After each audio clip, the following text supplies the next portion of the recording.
All right. So when a Protestant says to you, "Where's the papacy in the Bible?" Yeah. How do you start leading them through it?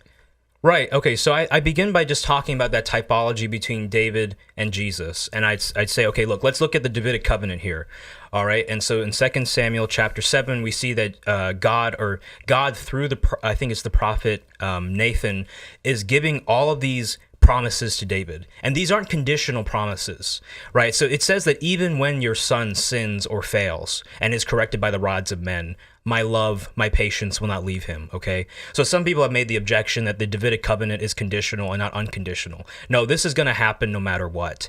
And in particular, it says that one of these sons will establish the Davidic throne and house forever, and that this son will be God's son.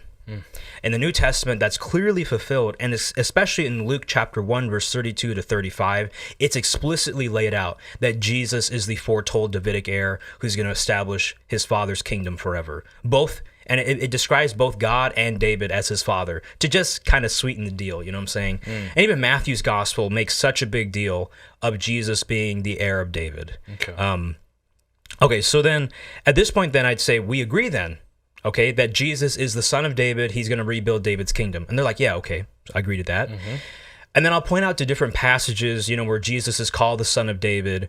Or for instance, when Jesus says in Matthew and Luke's gospel that I'll give you 12, to the disciples, I'll give you 12 thrones on which you'll judge the 12 tribes of Israel. Right. And then in the Old Testament, in 2 Kings, Solomon has 12 governors over all of Israel. Yep. And other people have made this parallel. It's not just, Catholic Suan trying to draw any parallel he can, right? Right. There's a paper called When the Apostles Became Kings by, I think, Jonathan Wells or somebody like that. Might have gotten that wrong, but that's the name of the paper. And so he makes the parallel, right? And the whole point is that Jesus is reviving the Davidic kingdom. And then I say, okay, let's look at Matthew 16, 18 and 19, right?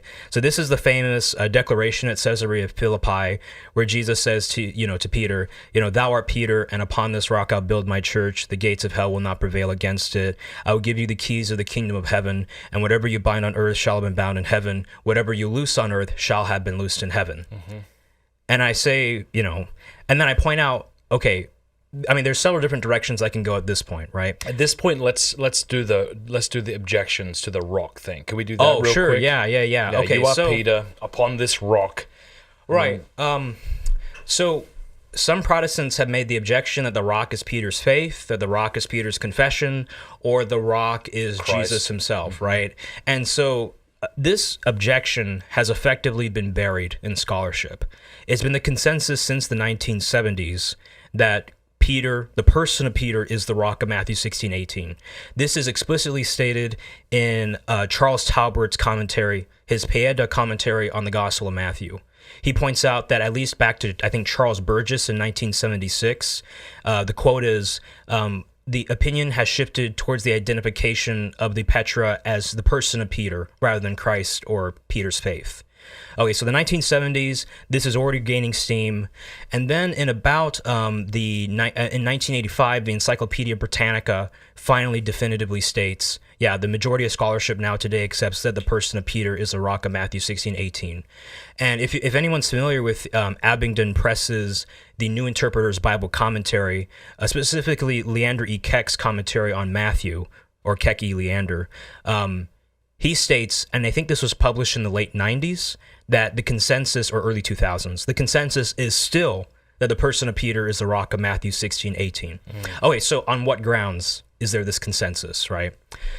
I mean, one place to begin is by pointing out that, Matthew 16:18 parallels Peter's declaration about Christ, because Peter says, thou art the Christ, the Son of the living God, and then Jesus says, thou art Peter, right? And so it's directly to Peter now, in parallel to what Peter has said about the identity of Jesus. So just as Peter blesses Jesus, right, in a sense, Jesus now blesses Peter and reveals his identity, right?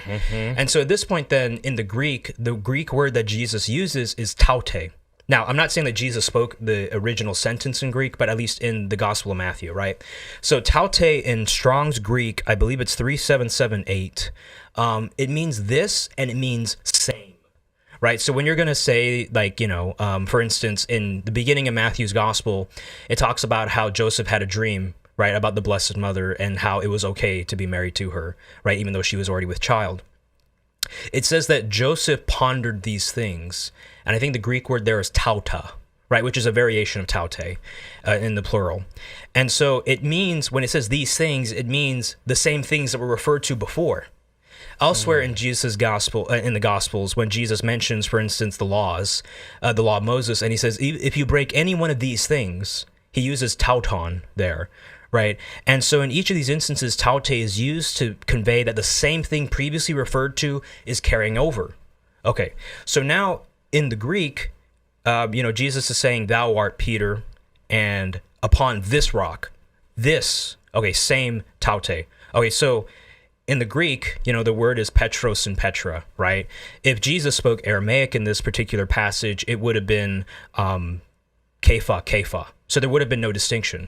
And so that's why Leander E. Keck, and I think it's Michael J. Wilkins in the NIV application commentary on Matthew, they both say that to our English ears, the Gospel of Matthew should actually be read like this: you are rock, and upon this rock I will build my church. Right. So in reality, in our English translations, when we see Peter and rock, and we think oh yeah, those are two separate things, that's not really accurate to the original language. Right.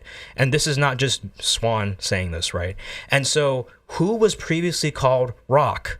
Peter. Okay. So then when we get to the Petra, so we already have someone called Petros or rock, and then we get to Petra, then we have taute used, which means this same rock. Who was just called rock? The person of Peter. Right.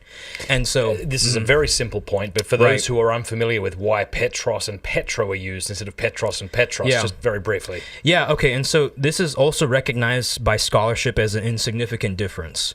So in the 2011 IVP commentary on Matthew by Craig S. Keener, he points out that by Jesus' day, Petros and Petra were basically interchangeable. Right. There was not a sharp distinction between both of them.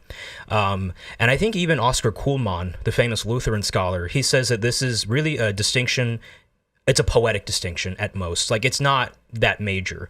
So the reason why there's Petros and Petra is because Peter's a man, right? Whereas in general, I think rocks were referred to in the feminine, okay? And so the point is that Jesus is not saying you are Peter, and upon this Peter I'll build my church. He's saying you are rock, and upon this rock I'll build my church.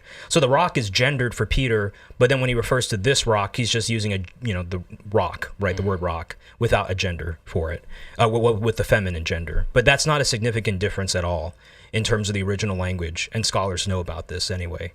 And even what's interesting, too, is that D.A. Carson, in his Expositor's Bible commentary on Matthew, he even says that if the Protestant interpretation were correct, we actually know what Greek word Jesus would have used to make the point clear. Is it Lithos, right, which is a stone of any size.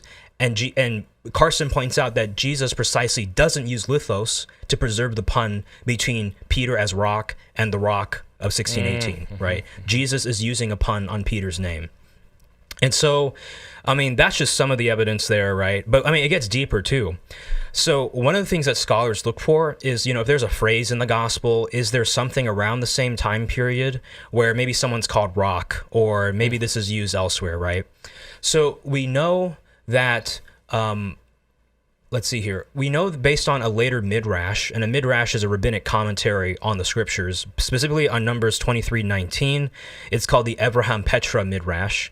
And in this midrash, it talks about God looking for solid soil on which to build the world. And everywhere he looks, it's fragile, it falls apart, it's not good enough. And then God sees Abraham, and he says, aha, now I have found the rock on which I'll build Israel.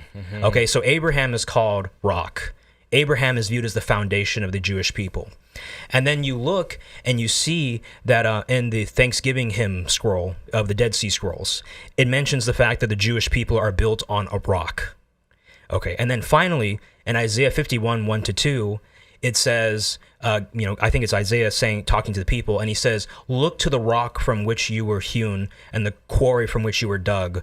Look to Abraham your father and Sarah your mother. Right? And so the Jewish people already understood that Abraham was the rock on which God had built old Israel. And so now Peter becomes the rock of the new Israel of the church.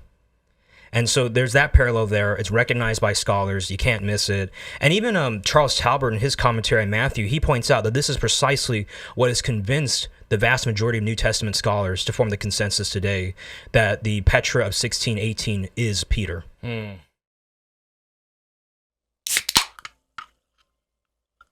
If you like that clip, be sure to like and subscribe.